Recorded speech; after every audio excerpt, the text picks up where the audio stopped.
के दांव से भयंकर फंस गई भाजपा। जेल से बाहर आते ही केजरीवाल भाजपा को कर दिए डिस्टर्ब। पहली बार दिल्ली की राजनीति में खड़ा हो गया भयंकर बवंडर। मुख्यमंत्री पद से केजरीवाल के इस्तीफे से हड़कंप। हरियाणा, महाराष्ट्र और यूपी के उपचुनाव से पहले दिल्ली में गिरी सरकार। दिल्ली सीएम अरविंद केजरीवाल जेल से बाहर आते ही अब की बार दिल्ली की सियासत में बहुत बड़ी चाल चल दी है।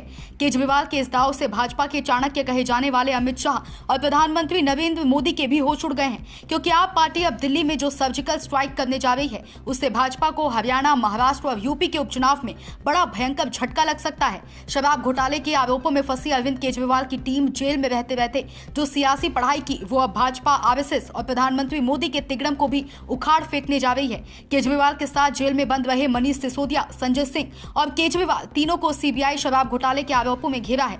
पर अब दिल्ली में केजरीवाल जो सियासी दांव खेलकर आरोपों से बरी होना चाहते हैं उसको लेकर बहुत बड़ा ऐलान कर दिया है।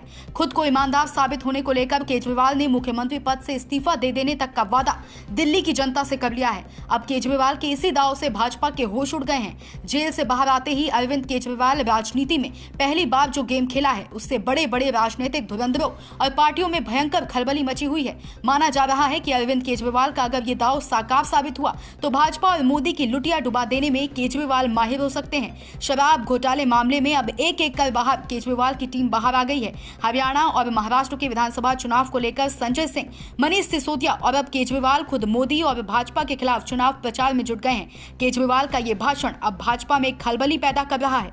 मैंने अपने जीवन में कुछ नहीं कमाया, मेरा बैंक अकाउंट खाली है, हमारी पार्टी का बैंक अकाउंट खाली है। मैंने जिंदगी में कुछ नहीं कमाया, अपनी इज्जत और अपनी ईमानदारी के सिवा मेरे पास कुछ नहीं आया। इनकम टैक्स में कमिश्नर की नौकरी करता था।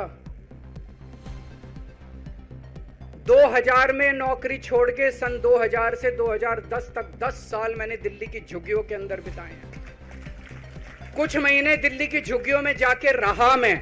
झुग्गी के अंदर, नंद नगरी, सुंदर नगरी की झुग्गियों के अंदर मैंने गली गली में खाक छानी है कि गरीब आदमी रहता कैसे, उसके घर का गुजारा कैसे चलता है। अगर पैसे कमाने हो तो इनकम टैक्स कमिश्नर की नौकरी बुरी नहीं थी। और जब मैंने नौकरी छोड़ी थी तब कोई पार्टी नहीं थी, कुछ नहीं थी। ऐसा नहीं था कि उस टाइम ये था मुख्यमंत्री बनने चला था या कोई पार्टी, कुछ नहीं था, कोई भविष्य नहीं था। केवल देश के लिए जुनून था कि देश के लिए कुछ करना है, देश के लिए कुछ करने हैं। 49 दिन की सरकार के बाद इस्तीफा दिया था, अपने असूलों के लिए इस्तीफा दिया था।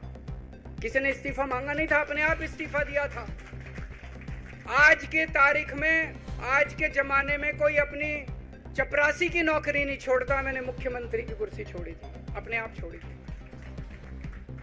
न पद का लालच है, न दौलत का लालच है, केवल देश के लिए कुछ करने का जुनून है। देश के लिए कुछ करने के लिए आए हैं।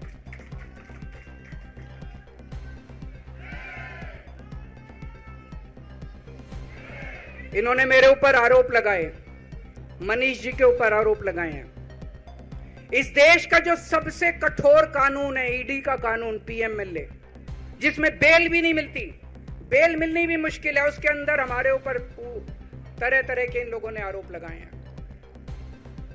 कोर्ट से हमको बेल मिल गई, उसके बावजूद आज की तारीख में, आज जो स्थिति है, इससे फालतू कोर्ट और कुछ नहीं कर सकता था जितना कोर्ट ने कर दिया हमारे पक्ष में। हम कोर्ट के बहुत शुक्रगुजार हैं।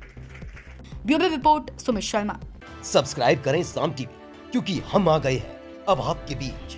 दिखाएंगे सत्ता के वादों और अपराधियों के एक एक कारनामे की हकीकत। और हाँ, अगर आपके पास भी हो कोई ऐसी खबर तो कमेंट करके हमें बताएं, क्योंकि बिना डर और दबाव के हम दिखाते हैं हर एक खबर डंके की चोट पर।